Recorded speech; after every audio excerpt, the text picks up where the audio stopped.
Shalom, shalom.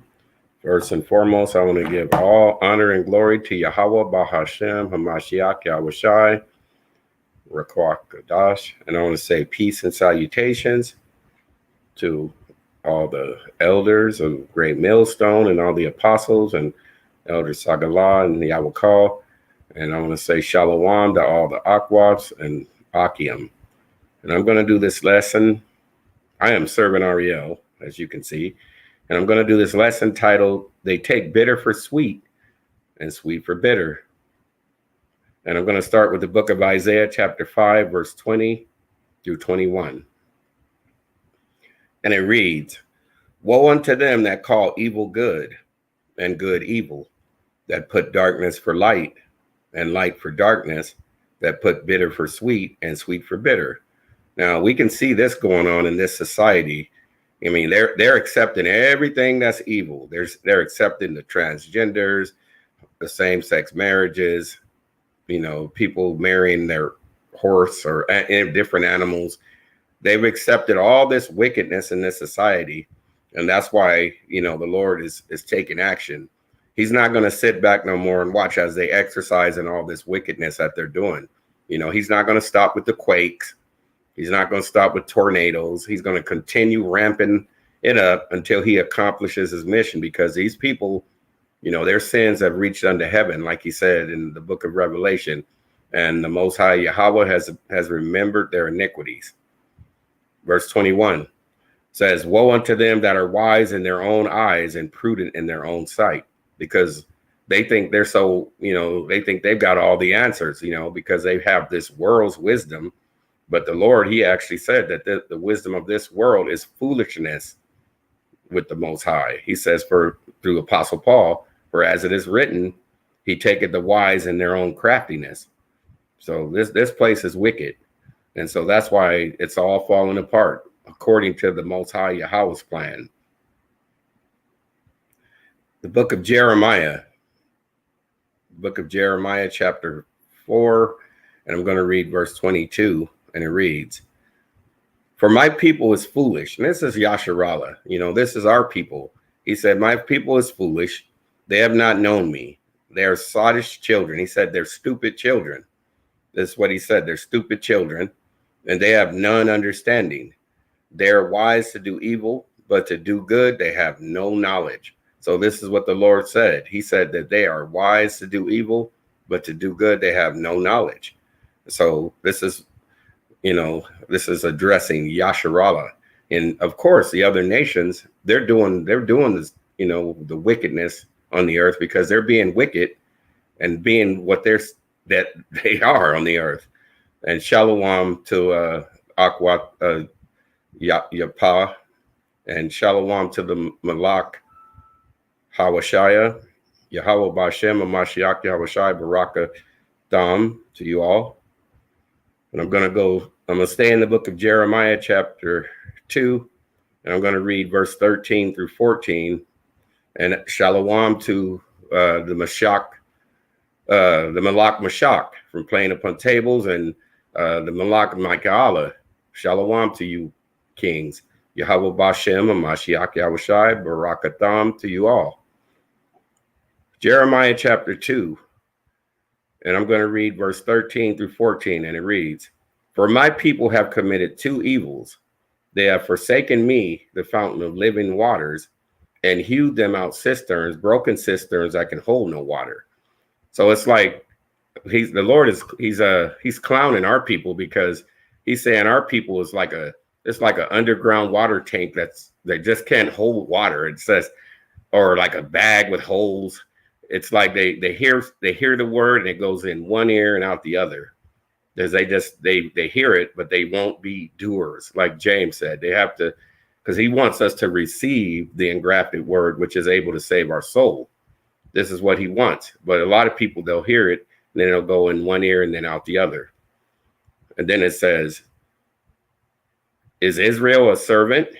Is he a homeborn slave? Why is he spoiled? So he's asking the question. Or is our people homeborn slaves? He's asking, why are they spoiled?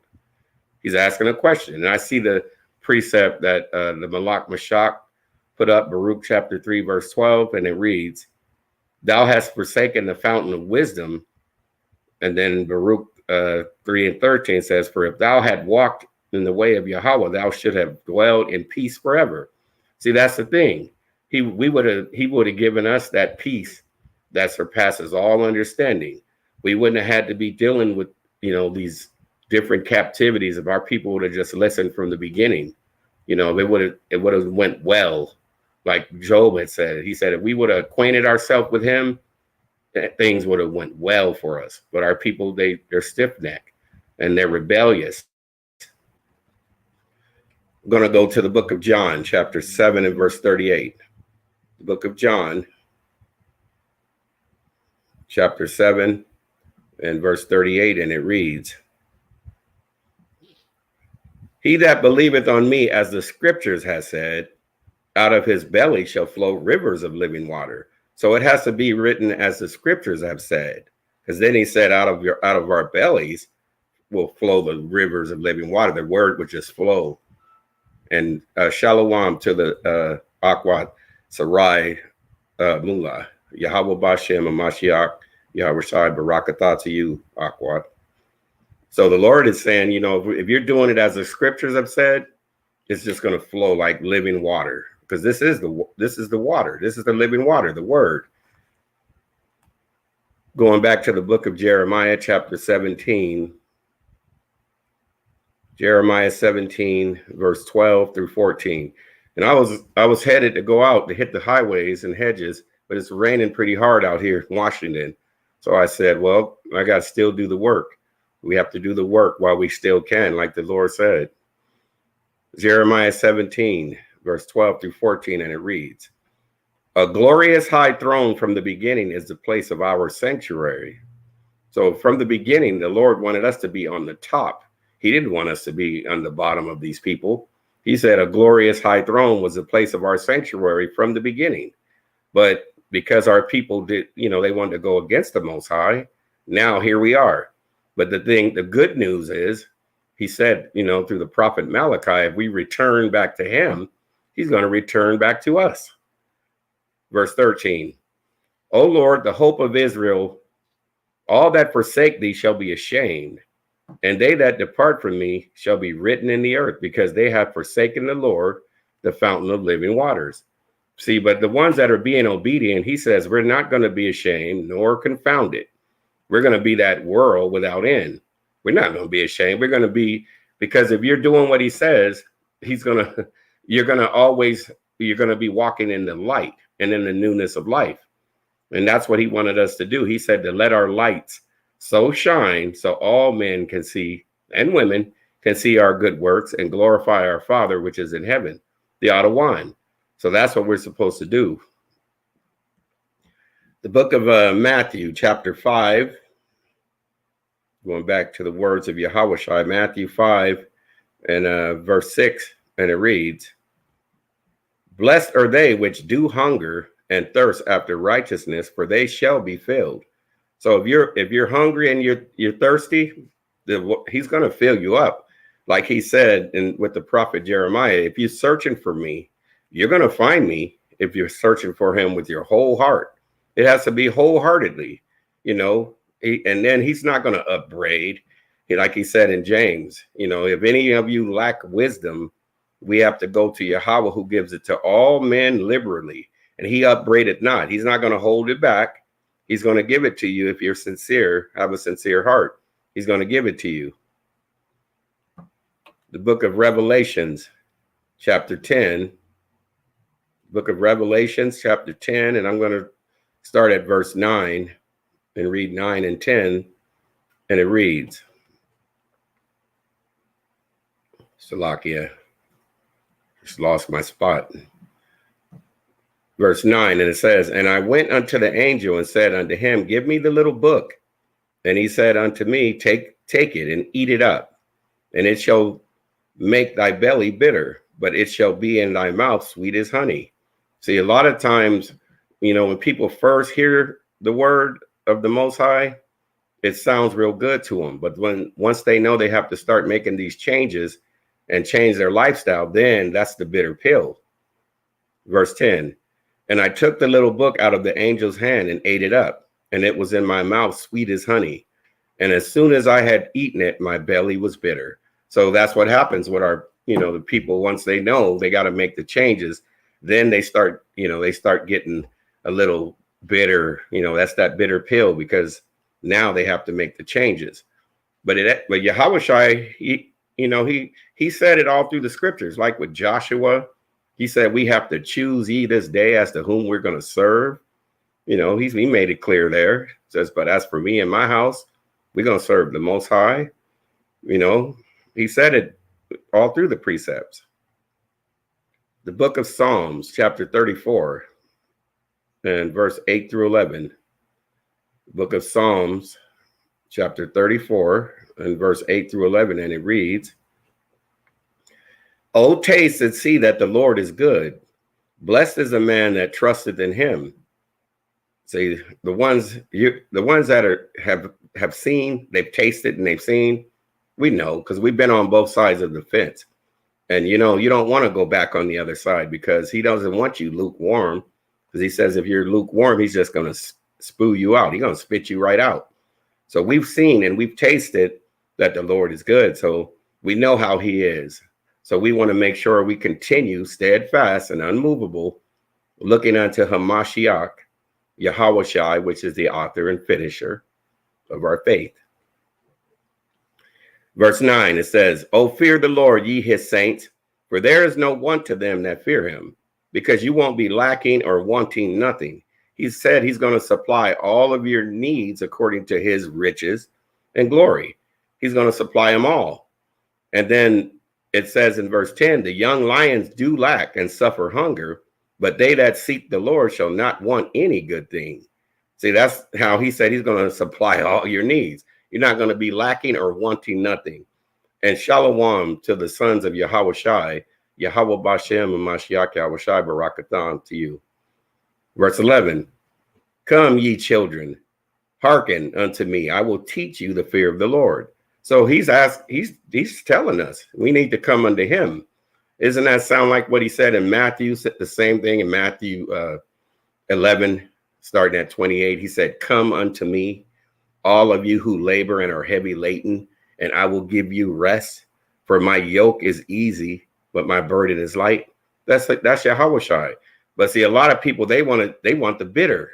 They want to take the bitter. He's telling they take the bitter for sweet and sweet for bitter. But he's telling us what is good. These are the things that's good for us.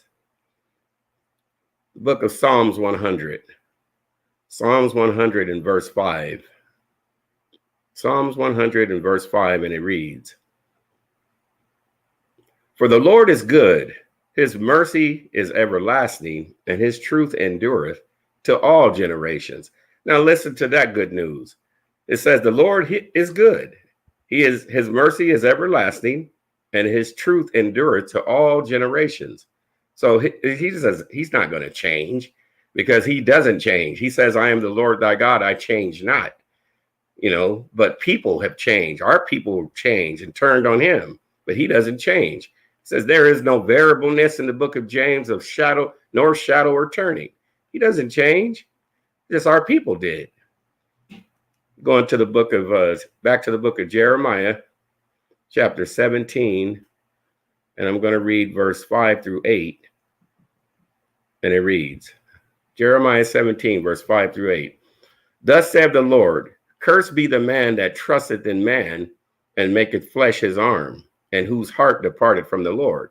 And that's what our people, we were guilty. We were all guilty of this, and we departed from the Lord.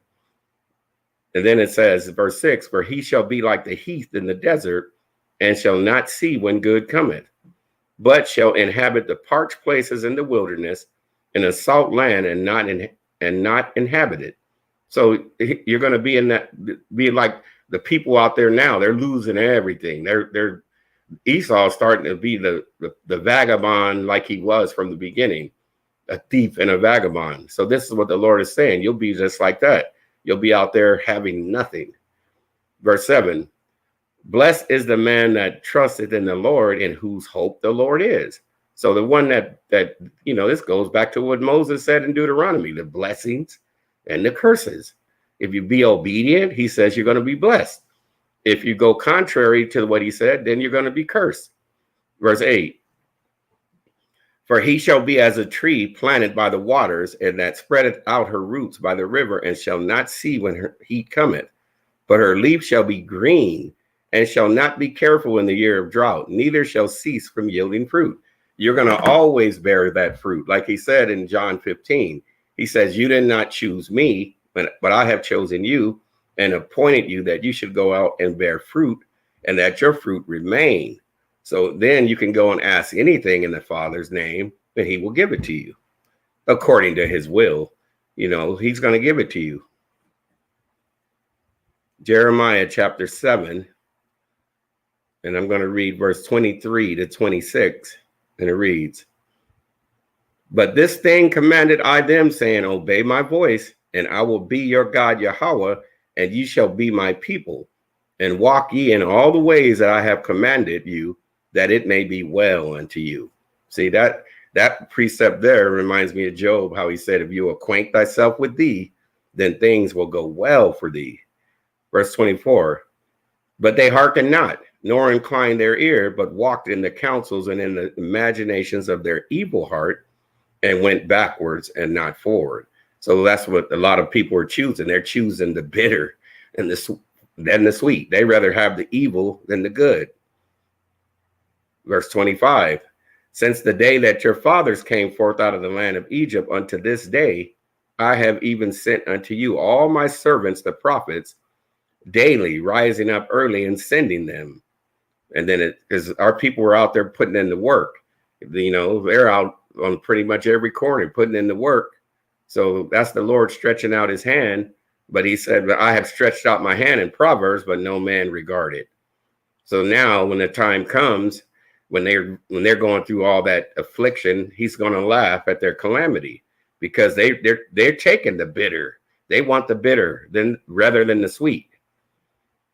Verse 26, yet they hearken not unto me, nor incline their ear, but harden their neck. They did worse than their fathers. So the Lord is saying now, this is some of our people today, says they're doing worse.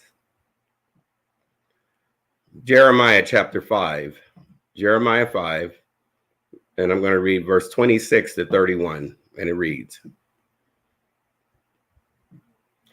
for among my people were found wicked men. They lay wait as he that setteth snares. They set a trap.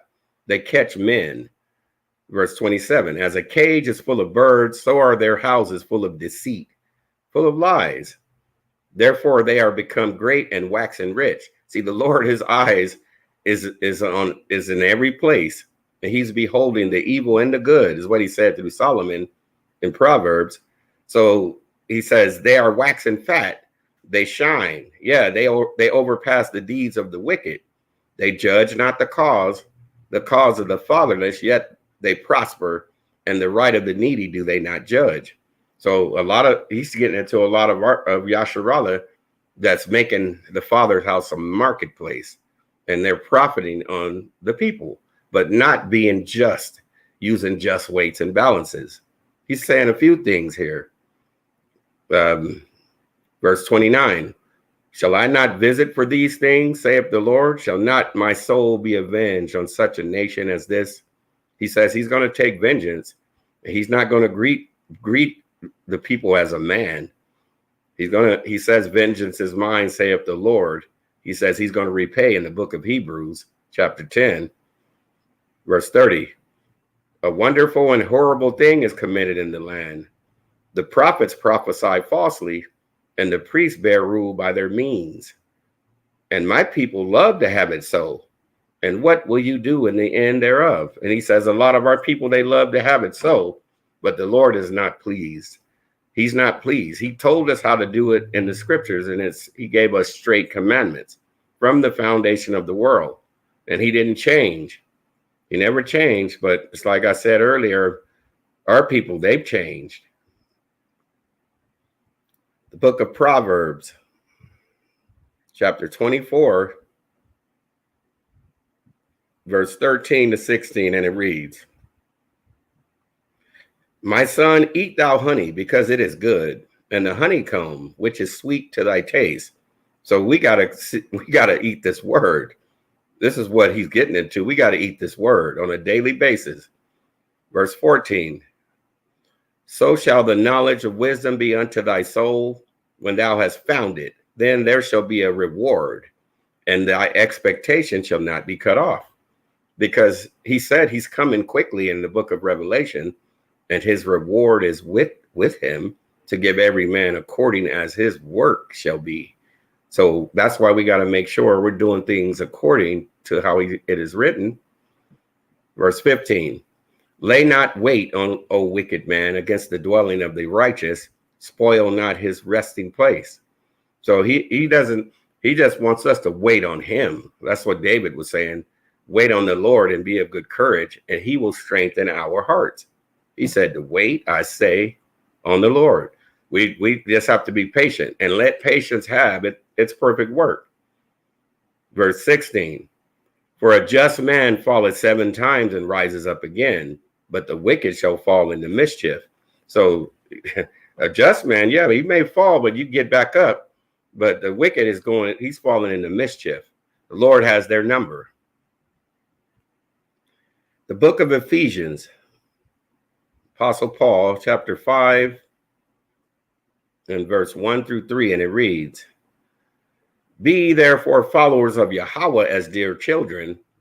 So this was Paul, how he started this chapter. He said, "Be followers of Yahweh as dear children, and walk in love." And we know that love is keeping the commandments, and we have to do it to the best of our ability. "As Hamashiach Yahushua also had loved us and hath given himself for us, an offering and a sacrifice to Yahweh for a sweet smelling savior." So now we don't see, we are debtors now because of what Yahushua did. We don't belong to ourselves anymore. We belong to him. So now we have to put our bodies as a living sacrifice, holy and acceptable unto the Lord. And verse 3 says, "But fornication and all uncleanness or covetousness, let it not be once named among you, as becometh saints." So he says we shouldn't be doing any of these things. The book of 2 Samuel,